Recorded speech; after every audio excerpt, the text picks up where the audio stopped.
Hey, what's up, Silas here? Just a quick video on the Philadelphia Eagles, on what happened. Okay, I made a video about the Super Bowl, my reaction, talking about a few different things that I learned from sports and the Super Bowl in specific. You guys can check that out before, it's not too important. The main part from that video was I was talking about how people looked at Philadelphia fans in general and said these are some of the worst fans in the National Football League. They're some of the worst people to be around. There's people joking around about that. And I was talking about how if this was done on like a racial basis or a thing like that, then people would be like, oh, this is racist. You can't say that about this group of people. Or if it was done about women, because people say men in general are more violent and nobody says that's sexist. But protected groups, if you said that was one of them, to be like some kind of ism. But it turns out Philadelphia won, and the fans went all Philly all over Philadelphia. I'm talking about outright riots, people climbing things, which is a common thing that people do, but people were climbing the awnings over the buildings, over hotels. You know, some hotels on the street, they have some kind of tarp or some kind of covering for the street entrance. People were climbing on that, collapsed through it, burning things, huge bonfires, flipping over vehicles. I think one store window in the Macy's or something was broken in and then they were vandalizing. And you see this. And is this all fans? Is this everybody in Philadelphia? No, but it's a subset of them. And in these kind of situations where you have people out in public acting a fool, there's going to be a small subset that comes in and takes it to that next level. And once they ratchet it up there, some of the people follow along. You saw a similar thing in the Freddie Gray thing that happened in Baltimore. After the Freddie Gray incident with the police, some people decided in these protests, in these riots, in these protests, to turn it into a riot and go out and start looting CVS's, looting stores and things like that. And then a bunch of people followed in.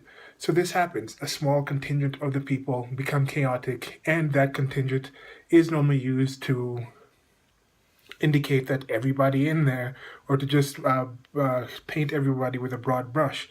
But regardless, one thing specific about this, people are coming out and saying, I first saw some people talking about, people on the left politically saying, oh, when these people do it, it's just like, look how they're treated. They're not arrested. But when black people want to do it, they're talking about black people in general, Black Lives Matter type things. Oh, they're arrested. They're faced with police action. They're faced with police brutality. And first of all, that's absurd.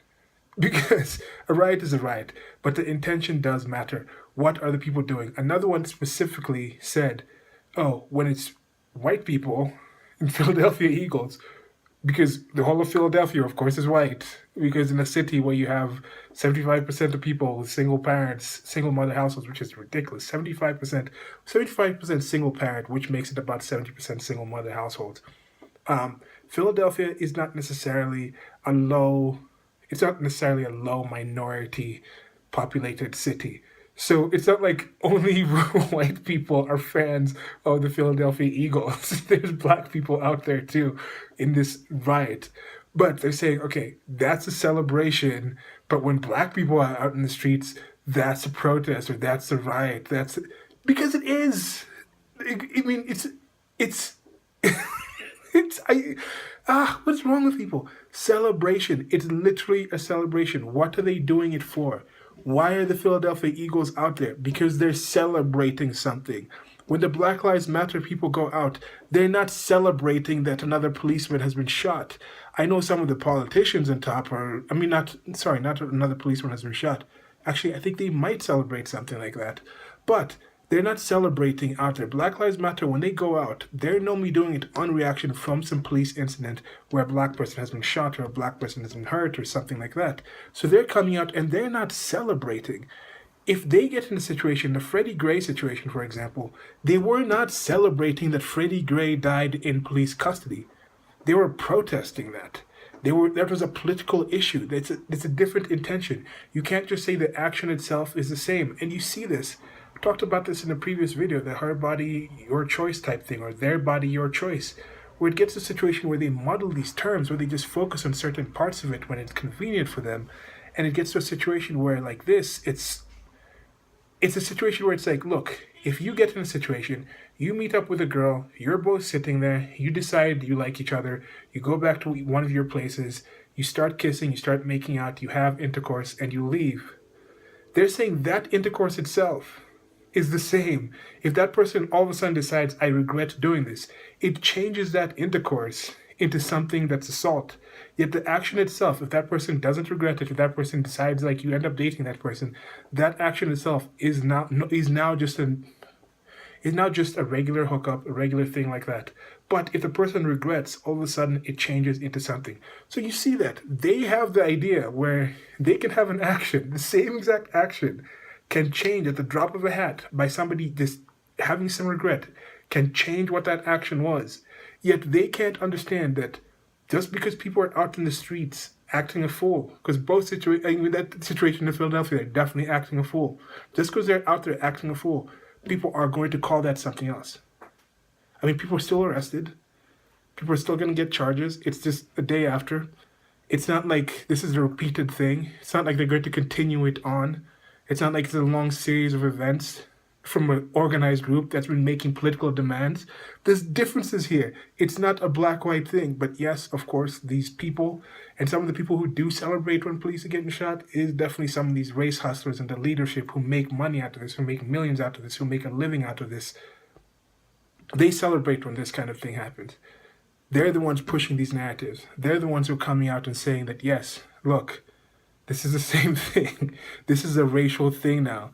No, it's not a racial thing. One of the things was sports. One of the things was politics. One of the things has demands. One of them is just like, we're acting a fool. So yes, let's see what happens with that. I mean, different things happen for the same reasons and the same things happen for different reasons. People need to understand those things.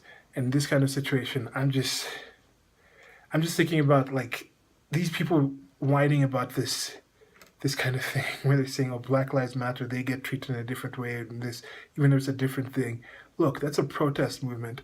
Right now here in Nairobi, Kenya, just finding out that just today, some of the major leaders that were involved in the protest, in this protesting where they had the leader of the opposition party come out and swear himself in as the people's president and thing like that.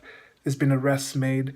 They shut down they shut down the major broadcast stations for 6 days from broadcasting, both on TV and I think radio. They got to a situation where now they've they've revoked the passports for some of the leadership in the opposition party. People in the press were being, arrest warrants were out for them. So you have that kind of situation. That's how protest is dealt with here. This really frustrates me with this situation. And I know this is part of the thing, just having the kind of life that I've had where things are broken apart and you're just trying to make sense of what's happening in one place comparison to another place and trying to plug that in and make sense of some of the things that I've seen. Because now, would it be fair to me to say, like, look at how protests are treated in the United States of America. Right now, you have a situation with the memos coming out where it's being shown that there was some malfeasance, if not outright crimes, by the opposition trying to prevent the current president from entering. Or you have situations where, like with Barack Obama, people like Black Lives Matter were directly invited into the White House. The Black Lives Matter were being given tacit support by the president of the United States of America, even though they were protesting against the country itself, against the police force itself. You have situations where with Donald Trump, it's not like they're out there shooting people. It's not like they're out there just arresting leaders left and right and the people that oppose. It's not like you have the biggest protest against Donald J. Trump, a worldwide global protest in the Women's March movement that just had its second year of it. You don't see people out there being shut down. You don't see people out there calling that a riot because the actions are different. They were also doing something else. They were protesting and marching for something else. If you have a massive event where a bunch of people end up acting a fool, but they're celebrating something, that part might be called a riot, but the whole thing will still be called a celebration. Do you understand? Like if you have something like Mardi Gras and some people go out there and vandalize things, it's still going to be called a celebration. Even if some people decide to use that chance to commit crimes. Just how you were saying, this is a protest movement, this is a peaceful movement with Freddie Gray, with all these other events. But some people decided to go out and be violent.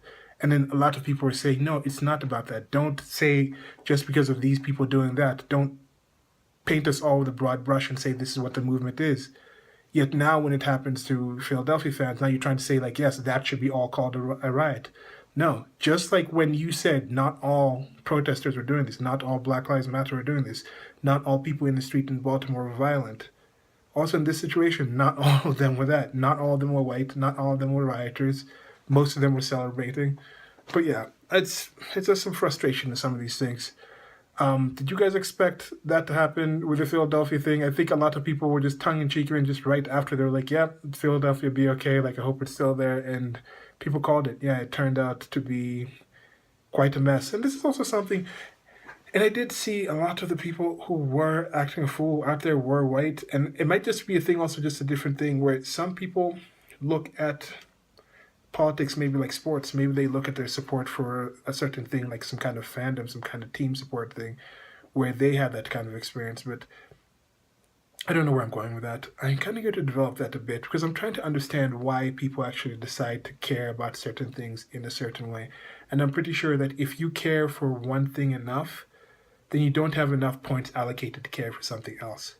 Like I'm wondering how many of those people. I mean, definitely the people who are out there, out there celebrating and in the streets.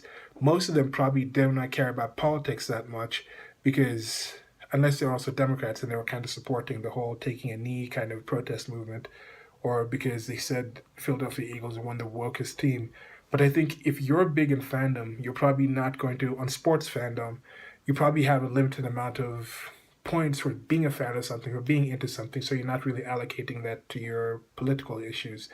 So some of the people in the political aspect may be looking at that and saying, okay, we have our points in this. We react to wins and losses in a political sense the same way that other people react to wins and losses in the Super Bowl.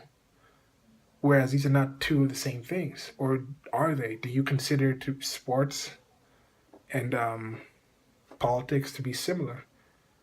I know some people follow them in a similar way where it's just a fan. They don't necessarily follow what's going on. They don't really understand it.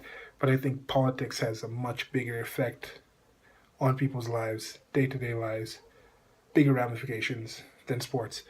But yeah, that's it for now. I said it was a short video. I'm going to try to make some more like 5-minute videos. Just keep it under there or something. There's just more reaction things. When I say short video, then end up going to 10 minutes plus. But yeah, so that's it for now. Like, share, and subscribe. Links below to the merchandise store. Check that out and some other things, Instagram, things like that. And yeah, you can check out the video I did on the Super Bowl.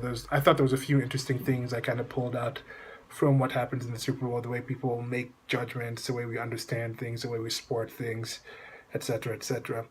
Okay, like, share, and subscribe. Goodbye.